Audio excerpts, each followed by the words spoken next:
وإذ قال موسى لقومه يا قوم إنكم ظلمتم أنفسكم باتخاذكم العجل فتوبوا إلى بارئكم فاقتلوا أنفسكم ذلكم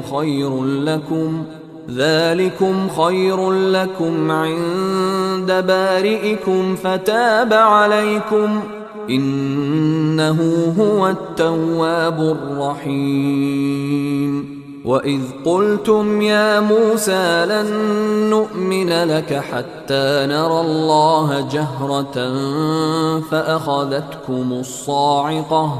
فأخذتكم الصاعقة وأنتم تنظرون ثم بعثناكم من بعد موتكم لعلكم تشكرون وظللنا عليكم الغمام وأنزلنا عليكم المن والسلوى كلوا من طيبات ما رزقناكم وما ظلمونا ولكن كانوا أنفسهم يظلمون.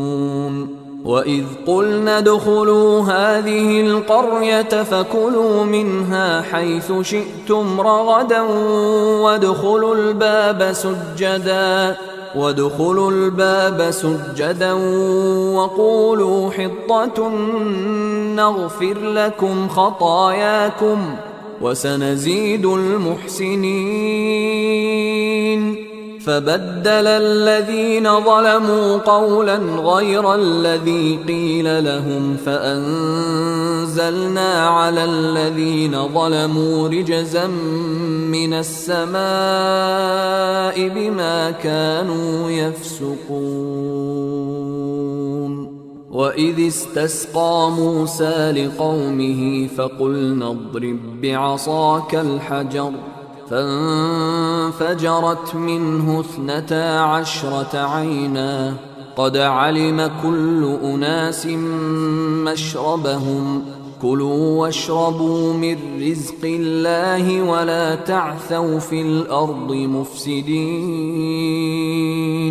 وإذ قلتم يا موسى لن نصبر على طعام واحد فادع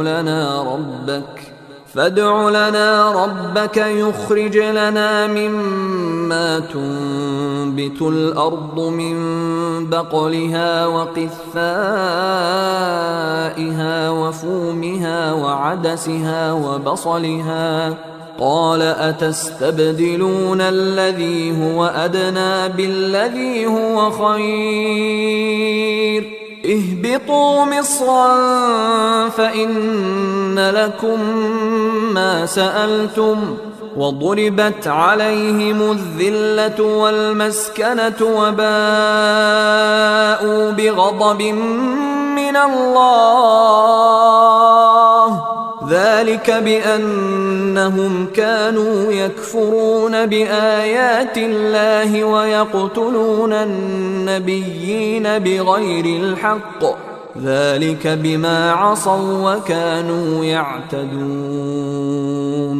إن الذين آمنوا والذين هادوا والنصارى والصابئين من آمن بالله واليوم الآخر وعمل صالحا فلهم أجرهم عند ربهم ولا خوف عليهم ولا هم يحزنون. وإذ أخذنا ميثاقكم ورفعنا فوقكم الطور خذوا ما آتيناكم بقوة واذكروا ما فيه لعلكم تتقون. ثم توليتم من بعد ذلك فلولا فضل الله عليكم ورحمته لكنتم من الخاسرين. ولقد علمتم الذين اعتدوا منكم في السبت فقلنا لهم كونوا قردة خاسئين فجعلناها نكالا لما بين يديها وما خلفها وموعظة للمتقين.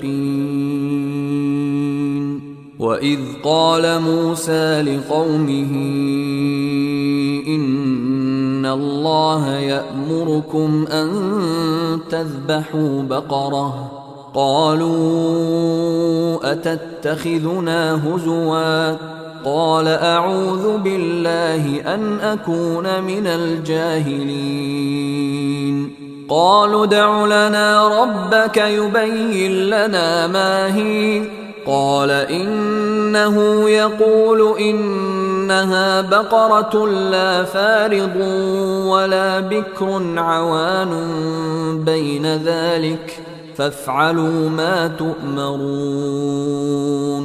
قالوا ادع لنا ربك يبين لنا ما لونها قال إنه يقول إنها بقرة صفراء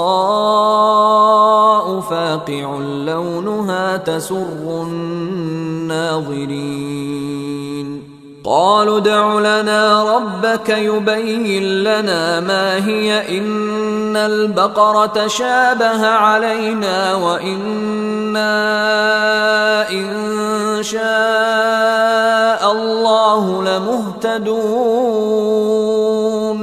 قال إنه يقول إنها بقرة لا ذلول تثير الأرض ولا تسقي الحرث مسلمة لا شية فيها.